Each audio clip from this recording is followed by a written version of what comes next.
Right now. A whole other level of disturbing. That's what neighbors say about what was inside this suitcase. A suitcase dumped on their street. Tonight, how you can help catch what may be a canine killer. But first tonight, remembering lives lost. We begin with the story that's been on everyone's mind for the past week. Tonight, community members gathering to pay their respects to the 13 people who died in the historic floodwaters we saw last week. The night team Zaria Oates, they're at that vigil tonight. And Zaria, I understand rightfully, emotions very high this evening. Yes, Steve, emotions were very high. There were at least 100, if not 200 or 300 people here from the community, both family and friends of some of those victims. Of course, we know that there were 13 victims, and we are still working to learn the information about one of those victims. But tonight, we were able to hear from some of these families. We were also able to hear from Mayor Jones. We are also right now having one person come and speak with us, the daughter of Rudy Garza. He sadly passed away in that flooding last week, but she is kind enough to share a little bit about her loved one. This is Brittany, and she's Rudy's daughter. Could you just tell me what it felt like today to see so many people come out and share how they felt and also honor Rudy? It's such a bad situation that we have so much support from family and friends, the community. KSAT really helped us.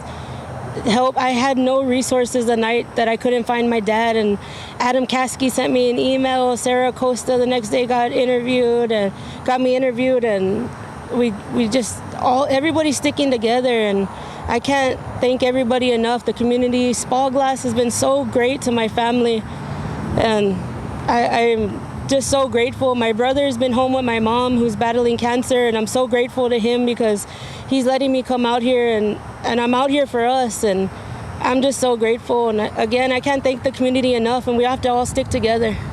And we at KSAT, we're so sorry for your loss. I know it can't be something that you ever imagined or predicted would happen. Of course, this isn't something that a lot of families prepared for. Is there anything that you want to see come next after this? I know the community has come together, but is there anything that you could ask for? I just want change. And the drainage, it's happened before, and it shouldn't have happened again. But I don't want it to happen to anybody else, because this is a pain that I don't want anybody to feel. I feel so numb, and now I won't back down until that's done.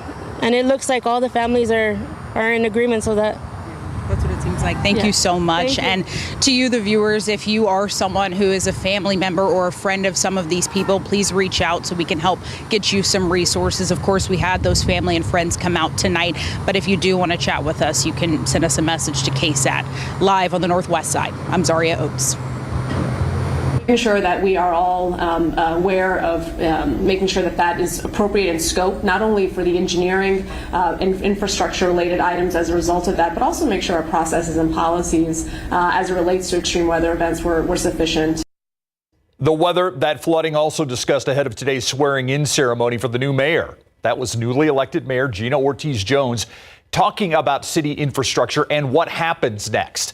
The mayor, along with several new members of the San Antonio City Council, taking their oaths of office. Jones, a former undersecretary of the Air Force under Joe Biden, and made 2 unsuccessful congressional bids. This is her first elected office. She'll be flying out tomorrow to attend the annual meeting of the U.S. Conference of Mayors in Tampa, Florida. And with the weather on the top of a lot of our minds tonight, we're also asking meteorologist Adam Caskey about some strange weather over the next few days. San Antonio, a June cool spot, Adam. Yeah, relatively speaking, the heat high is going to be moving away, and that's going to set up a unique temperature contrast compared to what we would normally see. And we're going to jump into those details and all those differences in a bit. I want to get to the rain chances first. Notice just 10 to 20% chance going forward. Really isolated and generally speaking along the coastline, especially between I-10 and I-37 as we get into next week. Temperatures within 2 degrees of average every day. I mean, the average high is 93. The heat high, it moves over the eastern U.S. And I'm going to show you the astounding differences coming right up. With the volume of police that we have out here, we should not still be seeing the things that we're seeing like this. A dead dog stuffed inside a suitcase. That suitcase right there. It was people living on the east side that found what was left inside. The security video shows who Animal Care Services is calling a possible person of interest, dropping that suitcase outside someone's home in Dignity Hill. Tonight, in a Know My Neighborhood update, our Avery Everett walks us through what happened.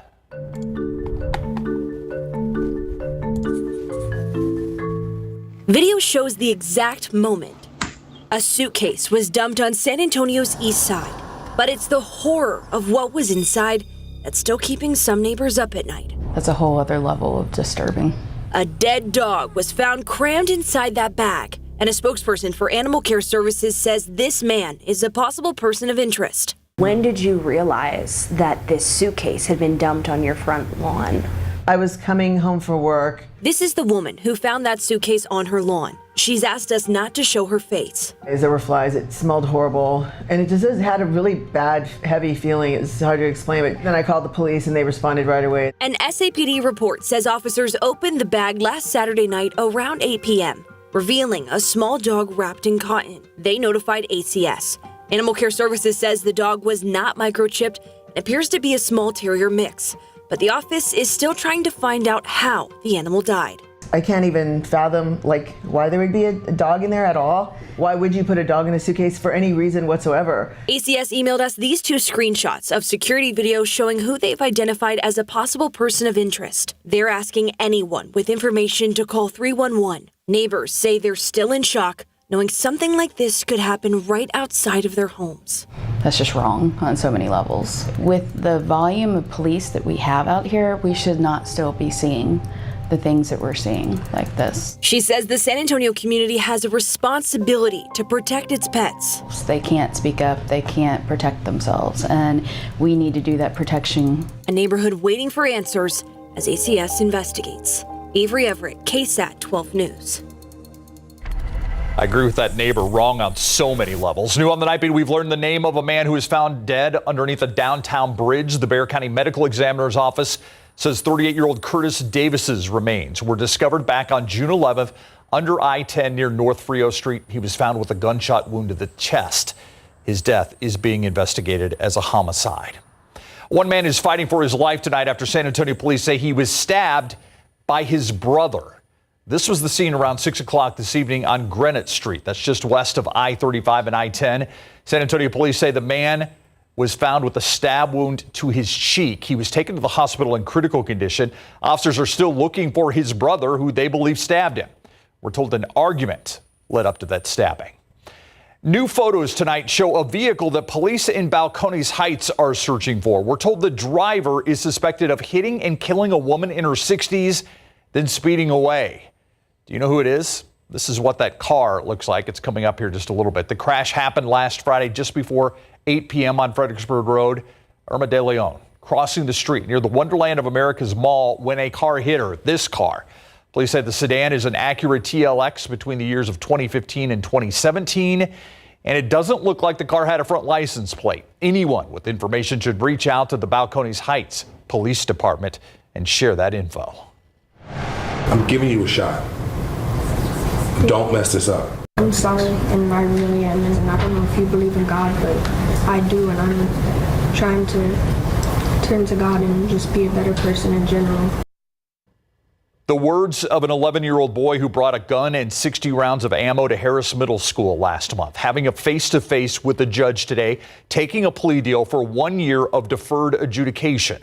Last month, he was arrested and charged with unlawful carry of a weapon at a prohibited place, which is a third-degree felony. A Rhodes Middle School student accused of planning a mass attack could walk free if prosecutors don't file charges against him by next Tuesday. That was decided when he appeared in court today. According to SAPD, that student was first arrested last month after wearing tactical gear on campus. His mother, Ashley Pardo, also arrested. According to police, she brought her son ammunition and tactical gear to help him carry out a mass attack. For now, the teenager's still in custody. He will walk free on Tuesday if the DA's office doesn't file charges. If that happens, charges could still be filed, however, later. The San Antonio Food Bank suing a New Braunfels nonprofit for allegedly failing and refusing to pay for delivered meals. Court documents show that food bank the food bank filed a lawsuit Thursday against the Comal County Senior Citizens Foundation. The lawsuit states that under a written agreement, the food bank delivered meals through its Meals on Wheels program. The food bank alleges the foundation owes more than $300,000 in unpaid meal deliveries. Now it's seeking to recover that amount along with interest, attorney's fees, and court costs. KSAT has reached out to both organizations. The food bank declined to comment on the lawsuit. The foundation has not yet responded to our calls. Juneteenth tomorrow, and there are several events happening all over town to celebrate this holiday. That list includes the Juneteenth block party at Travis Park and the Juneteenth celebration at Vision Church. Juneteenth became a federal holiday back in 2021. The holiday means there are going to be some closures in the city you're going to want to know about. Banks, along with some municipal or city offices, will be closed. The San Antonio City libraries will also be closed. Officials with CPS Energy say their offices and customer service centers will be shut down to observe the holiday. But garbage and recycling pickup will run as normal tomorrow. A hero recognized near and far after today. Next on the Nightbeat, we're going to introduce you to a local veteran who received special honors for his role on the beaches of Normandy during World War II.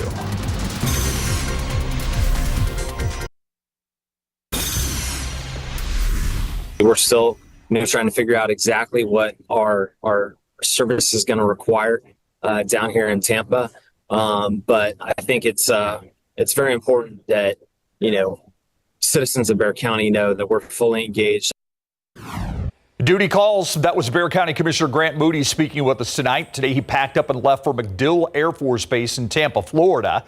Moody, a lieutenant colonel in the Marine Reserves, and was among those called to active duty amid escalating tensions in the Middle East. Moody says he'll be assisting with operational planning and staffing to ready support teams. He'll continue to carry out his duties as Bexar County Commissioner remotely. They were fighting. The Americans were on the left, the Germans on the right. Some kind of an officer, I imagine. Yeah. What are you doing? Get out. I said, you do your job and I do mine. And he drove his ambulance full of wounded soldiers right through. Speaking of serving our country, one of the highest honors out there given to a 103-year-old World War II veteran from right here in San Antonio. This is Private First Class Pedro Vera. Pedro enlisted in the U.S. Army in 1942. By 1944, he was storming the beaches of Normandy, driving ambulances full of wounded soldiers. After our interview, he was whisked away in an old Army Jeep taken to the Veterans Plaza in Boerne, where a major general offered his own award, pinning Pedro as a one-star general. Then a member of the French consulate from Houston gave him the French Legion of Honor, the highest award in their country. Pedro had a message for all of us today. I just want people to realize that a war is ugly, and that I hope there is no more wars. Thank you for your service. Okay. Thank you so much. You're welcome. I echo what Courtney said there. Thank you, Pedro.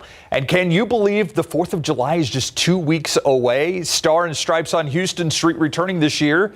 It's a 6-day celebration in downtown SA. It all starts July 1st. There'll also be a special performance by the 300th Army Reserve Band. Plus, you can be a part of the parade. Central SA accepting entries for parade participation through June 29th. There's still time. We have a link to the registration page on KSAT.com. Does not seem possible that the 4th of July is just a couple weeks away, and maybe because we're not seeing triple digits right now. Yeah, we're not tallying up the triple digit days. We did in early May, we actually had 3 triple digit days. And, we were saying back then that has nothing to do with what's going to be happening. You were saying that. Okay. I was like, oh my gosh, what does this mean for the rest of this summer? And I was trying to walk you off that cliff there and say, no, I appreciate it. It has no bearing on the rest of the summer. And it is meteorological summer, and astronomical summer actually starts on Friday. But speaking of summer and summer warmth, look at this. This is what's so fascinating. The upper level heat high, the big blue H, it's moving eastward. And in May, it was parked right overhead. We remember that, so early May in particular. But look at Sunday. 94 here in San Antonio. It's going to be warmer in Omaha, Nebraska, Minneapolis, Chicago, Detroit, Washington, D.C., as well. They'll be approaching record territory, whereas around here, it's about average for this time of year. And you look at the longer range outlook, and this is June 24th to 28th, and notice these red colors indicating the likelihood of above average temperatures. That's east of the Mississippi, pretty much everybody east of the Mississippi. Conversely, below average temperatures, West Texas and even parts of Arizona, New Mexico, and the desert Southwest. So a little shift in the pattern. We're right, by the way, stuck in the middle, basically right around average. Average high 93. Going forward, we're going to be plus or minus a degree or two of the average high temperature. So fairly seasonable conditions, and something that this time of year, I think we'll welcome, considering we could easily be hitting triple digits and having that daily tally of how many triple digit days. There's the upper level high, the big blue H right here. It's now over western Mexico, and that's going to be sliding through North Texas and not parking overhead, not even making a brief stop, just moving through it. It's progressive. And then parking over the eastern U.S. for the weekend and on into next week as well, for a good part of next week. So even on Monday, we talked about the Sunday temperatures. Look at Monday. 94 here in San Antonio. That's fine for us. Washington, D.C. 99, Pittsburgh 97, Detroit 98. All those typically cooler cities should be beating us out in the temperature department. Fine with me, right? We know heat around here, and to have a break from it in mid to late June, not so bad. You look at the tropics, very quiet. I mean, it's just super quiet out. You see just blue, the ocean on the base map here, with very few clouds even moving overhead. No development in the Atlantic. We haven't had a system yet. We're already on Hurricane Eric in the Pacific right now, and this is a Category 3 hurricane. So this means business as it heads towards extreme southern shoreline of Mexico tonight and on into tomorrow as it gradually weakens here overnight. But that's a big storm down there for them. Sometimes we tap into some of the remnant upper level moisture. That's not going to be the case. The upper level high, big blue H, keeping that all away from us, any leftover moisture. Today, close to average again. 92 is our high, the average being 93.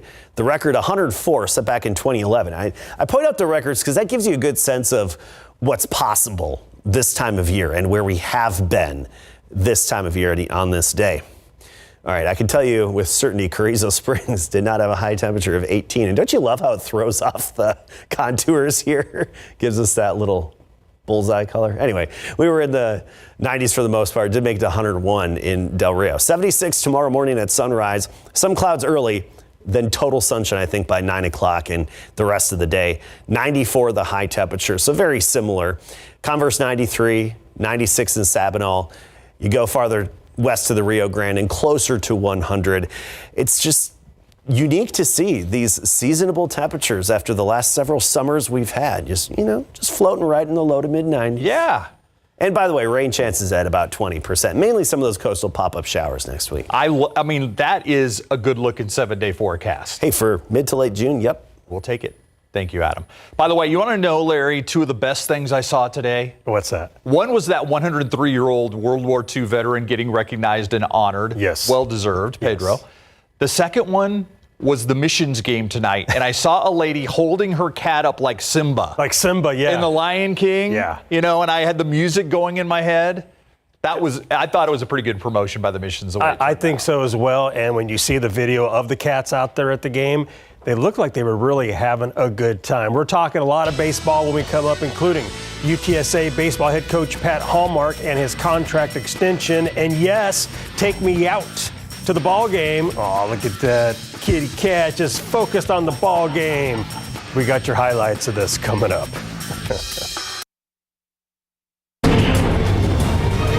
UTSA head baseball coach Pat Hallmark is thankful he's staying with the Roadrunners as he looks to build that program into a powerhouse. Yesterday, he agreed to a contract extension that will keep him as head coach of the Roadrunners through at least the 2029 season. Hallmark just led the Roadrunners to its best season in program history, so keeping him around is a big deal for UTSA. During a Zoom press conference this afternoon, Hallmark said that the revenue share with his players was a big part in the negotiations.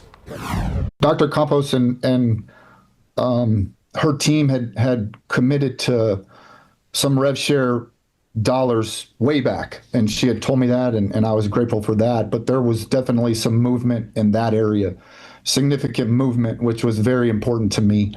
The dollars for my contract and keeping me here were pretty close, or in fact, in year one, they were the same as the very first offer. It was less about that. I was never really unhappy with that. But the rev share was huge. And again, to Dr. Campos's credit, that was the needle that moved and increased. It enabled us, I think, and the portal is still open, but it has put us in a good place to keep our current roster in retention, which has always been my goal. I don't think we're in a place, and I'm okay with it, where we're not buying these high priced guys out of the portal. But she enabled us to be in a place where we can retain some of these super important pieces like Orlowski and some of these other arms. So very grateful she did that. Hallmark has led the Roadrunners to 4 consecutive 30-plus win seasons, which tied a program record. Tonight was Take Me Out to the Ball game at Wolf Stadium, where the Missions are hosting the Rough Riders. And some baseball fans did take their cats to watch some AA ball. KSAT 12 Sports' Mary Rominger interviewed 2 feline owners at 7 p.m. during KSAT Sports Now, or Meow. And San Antonio Pets Alive was there with cats and kittens to adopt. The inspiration behind Take Me Out to the Ball game is Missions pitcher Ryan Ock, who volunteers with San Antonio Pets Alive daily. I go for every home series. I go Tuesday to Saturday, about 2 or 3 hours every day, right before the fields. The balance has been good. It's just I go there, it kind of gets my day started, gets you in a good mood, helping out the animals, playing with them, and then come to the field and kind of switch gears and get locked in for the game. Hopefully get some animals adopted, and if not, just bring awareness and grow the name. And this was the scene once the game got underway. The Missions might be onto something here. The Cats seem to enjoy America's pastime. Braden Nett was starting on the hill for San Antonio in Game 2 tonight. If you remember our story on Nett, he was a college dropout and worked at Home Depot when he got the call from the Padres. That story is on KSAT.com. Top of the second, no score when Nett walked a batter, then allowed back-to-back singles, so bases juiced when Nett gets out of the jam with consecutive strikeouts. And the Missions would win in the bottom of the ninth by a whisker. Thanks, Kasky. 1-0. The LA Lakers are changing hands after the break.